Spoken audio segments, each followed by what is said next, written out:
sini saya akan menyampaikan paparan sharing terkait dengan tantangan dan potensi pasar udang di tingkat domestik dan global, khususnya terkait dengan standarisasi produk ikan dan udang untuk bisa masuk ke pasar global. Ini ada dua outline. Pertama, tantangan dan potensi pasar udang.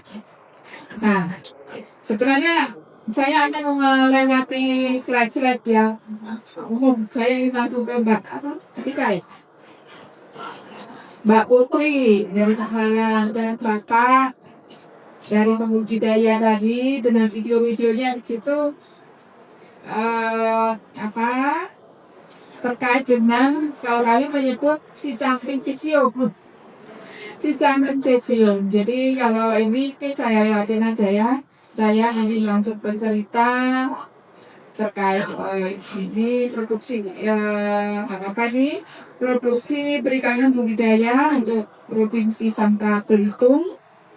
Itu tadi Pak Bis kalau nggak salah menyampaikan peningkatannya sangat luar biasa, hampir 300% ya kalau nggak salah tadi ya.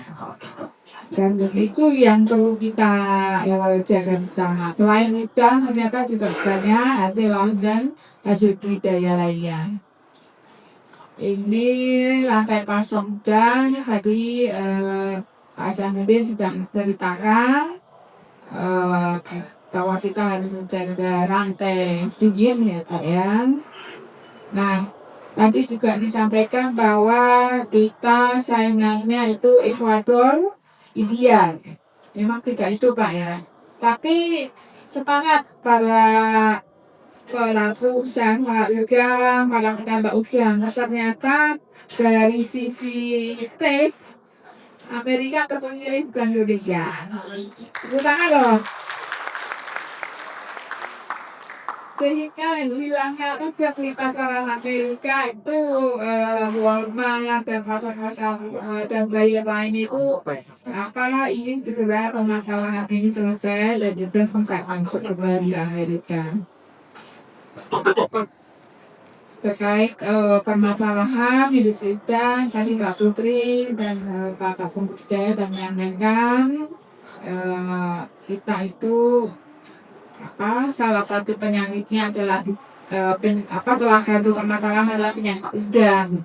Kemudian dari sisi logistik rantai dingin, kemarin Pak Pedi menyampaikan bahwa ketika udang dibawa sampai Jakarta melalui Lampung sampai Jakarta itu grade-nya turun. Karena memang udang ketika nggak sampai ke industri itu kalau nggak salah ada batasan. Boleh lewat 8 jam ya, nggak salah. Jadi kalau lewat 8 jam grade-nya turun. Tampaknya kalau grade-nya turun pasti harga. Nak kopi dah? Enggak. Ini lewat saja ya. Ini tantangan industri udang. Penyakit paksa karena kita memang pakan masih diimpor ya. Kita belum mandiri pakan. Ini yang membuat usaha budidaya udang di Indonesia itu biayanya tinggi. Kemudian juga masih impor. Nah ini persyaratan ekspor udang. Pasar kita terbesar itu kan Amerika, China, Jepang, Uni Eropa.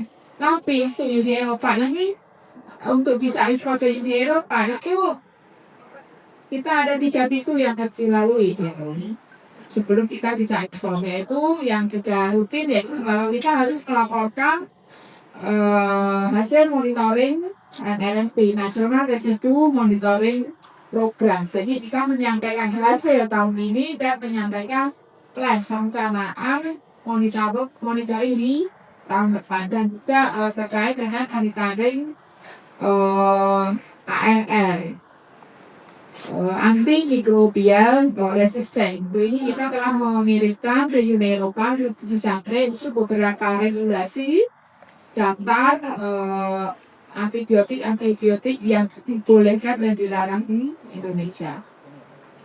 Kemudian selain jadi setiap negara itu memang memiliki persyaratan untuk kita bisa ekspor ke sana.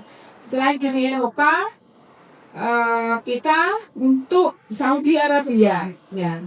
Saudi Arabia ini FDA ini mempersyaratkan kemarin ada empat unit mengeluarkan penyakit udang itu mendapatkan nomor registrasi ke Saudi Arabia. Dari sisi teknis UP sudah menindaklanjuti, sudah disampaikan. Ternyata mereka meminta semacam clearance hasil monitoring penyakit udang di Indonesia itu harus dilaporkan ke FOA, organisasi penyakit ikan, penyakit hewan ya, yang dalamnya masuk ikan itu ke aplikasi WOA, dulunya OID gitu.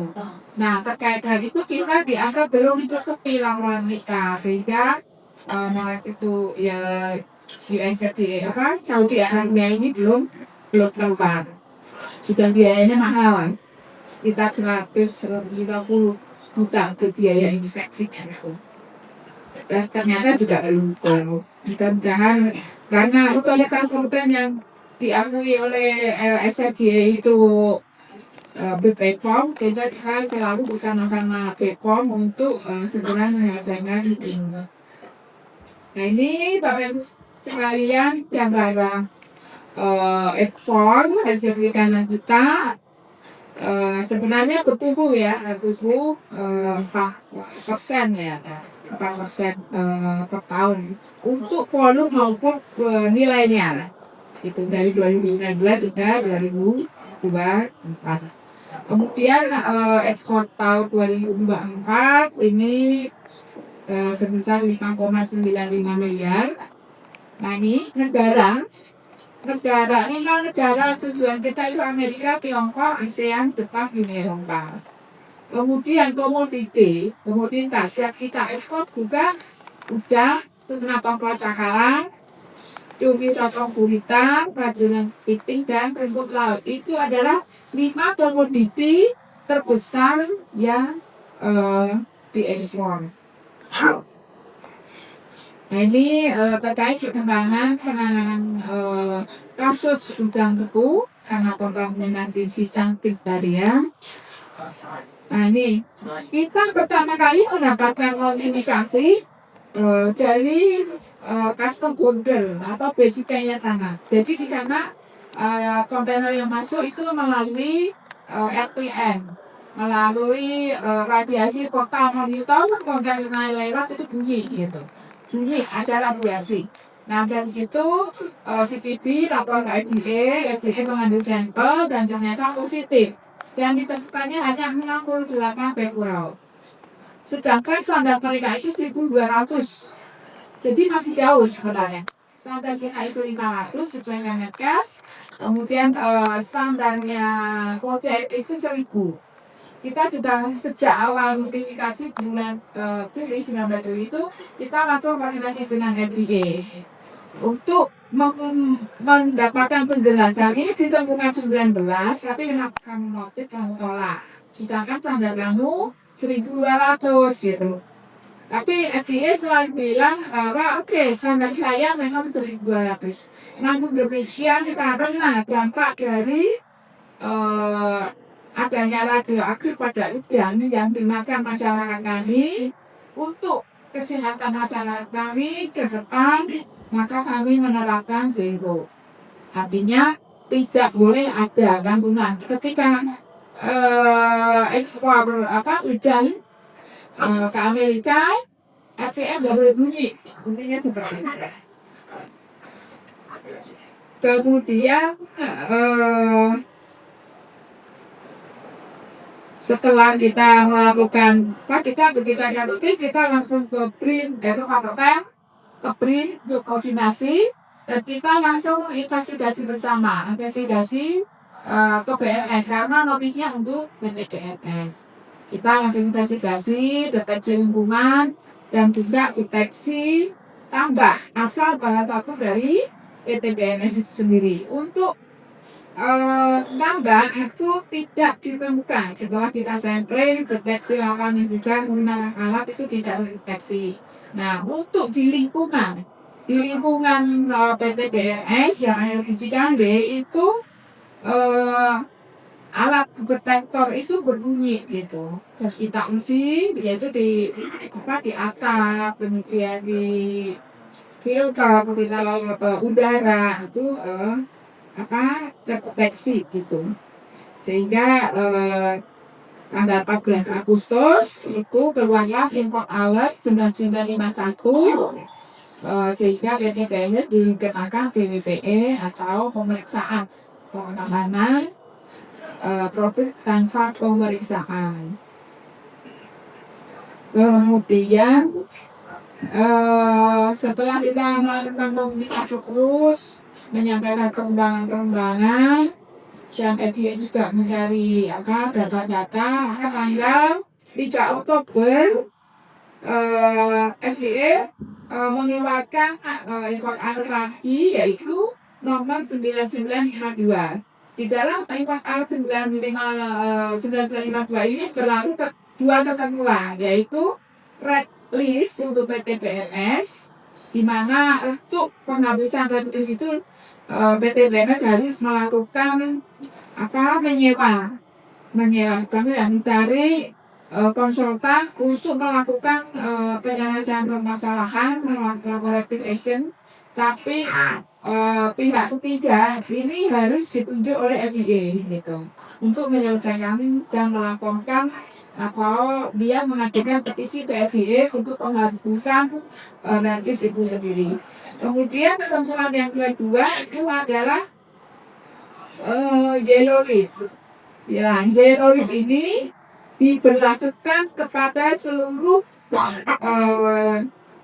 produksi atau UP udang dan berbahan baku udang untuk wilayah Lampung dan Jawa. Di mana di wilayah Lampung dan Jawa itu ada sekitar 42 UP gitu yang terkena kasus itu. Yang terkena bukan kasus, terkena ketentuan yellow list.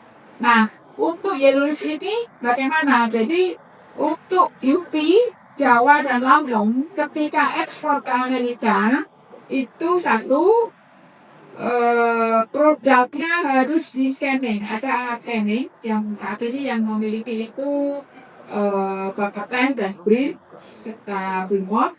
Jadi MC Intel itu akan di scanning per palet, di mana satu palet itu berisi 40 sampai 60 tergantung dimensinya. Setelah di scanning dilakukan pengujian dari sampel udang itu per 10 kontainer yaitu satu sampel itu diujikan ke BRIN. Nah, dengan dua persyaratan itu boleh ekspor gitu. Meskipun di sana tetap dilewatkan RTM gitu.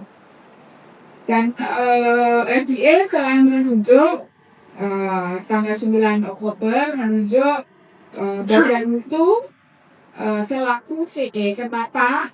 Karena FDA memahami bahwa badan mutu itu melakukan penjaminan hulu hilir gitu.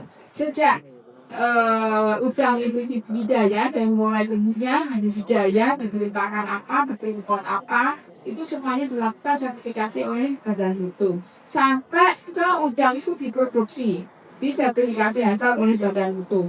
Itu sehingga karena FDA memahami pengawal bahwa badan mutu mengawal sejak hulu hingga hilir, maka FDA menetapkan KKP itu selaku certifying entity, yaitu pihak yang ditunjuk untuk menerbitkan sertifikat bebas PSO dengan dua persyaratan tadi, hasil scan seluruh produk dan hasil uji. Dan pada tanggal 30 FDA mengeluarkan legal regulasi resminya bahwa badan mutu itu sebagai CE dan di situ juga ada beberapa metode. Jadi kemarin itu dalam masa-masa penyamaan persepsi dan penyelesaian teoris itu kita itu berkomunikasi karena alat scanning itu harus dikonsultasikan speknya itu harus dikonsultasikan dengan FDA. Kita mengajukan daftar nanti yang disetujui berapa, awalnya 4, kita nego lagi itu akhirnya ada 12 yang disetujui spesifikasinya untuk alat untuk scanning dan harus tersertifikasi ANSI, American National Standard itu. Demikian juga untuk alat uji. Nah, alat uji kita mengajukan beberapa lab di dalam negeri itu BRIN dan KTM dan 2 lab di luar itu disetujui gitu. Nah, setelah persiapan itu selesai, maka tanggal 31 dia kita udah pelatihan inspektur mutu dosen dan lain-lain siapa udah datang, kita tanggal 31 mencoba untuk ekspor 2 kontainer gitu. 2 kontainer ke Pelabuhan Los Angeles dan Miami, disusul lagi 6 gitu. Jadi saat ini di awal November itu kita udah ekspor 8 dan sampai sekarang kita sudah ekspor 84 kontainer. Makanya tadi berencana di level petambak itu kami mengalami dari awal mulai yang daya notif sampai bisa ekspor sampai sekarang bahkan itu kami terus ditekan terus oleh pelaku usaha dan petambak ya Bu. Ini udah kita bagaimana harganya anjlok dan sebagainya, tapi alhamdulillah dalam waktu 1 bulan kita bisa buka ekspor.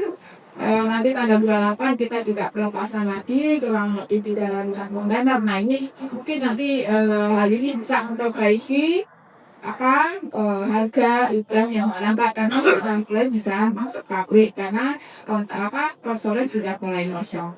Jadi demikian hal-hal yang telah kita upayakan oleh KKP yang ditunjuk selaku CA oleh FDA dan kita benar-benar harus komit gitu, harus komit karena FDA menganggap bahwa CA itu badan mutu KKP itu adalah FDA-nya di Indonesia yang harus mengawal menjamin bahwa udang yang diekspor itu memang tidak mengandung cesium. Ini adalah beberapa upaya yang telah kita lakukan pada saat ekspor pertama. Kita ngawal sampai kontainer itu melalui ATM yang di Tanjung Priok itu tidak bumi gitu. Mungkin ini alhamdulillah tahun ini juga kita bisa membeli, badan mutu bisa membeli 15 alat scanner dan 1 alat uji cesium. Mungkin itu ini gambaran umum penjaminan hilir sertifikasinya dari mulai tadi di hulu tangkap maupun budidaya hingga ekspor gitu.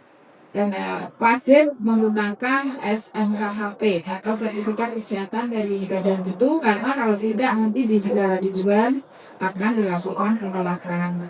Kemudian bahwa produk perikanan kita itu sebenarnya sudah diterima di 140 negara.